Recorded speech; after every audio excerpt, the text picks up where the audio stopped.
66 წელი. ის ყოველ დილით ამ გაჩერებაზე მოდიოდა და გზას გახურებდა. ცოლმა დატოვა, მაგრამ დაპირდა, დაუბრუნდებიო. მას შემდეგ 1000-ობით ავტობუსმა ჩაიარა, 1000-ობით სახე შეიცვალა.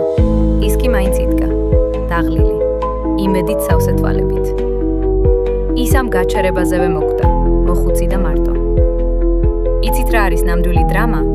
ის კი არა, რომ ქალი არ დაბრუნდა.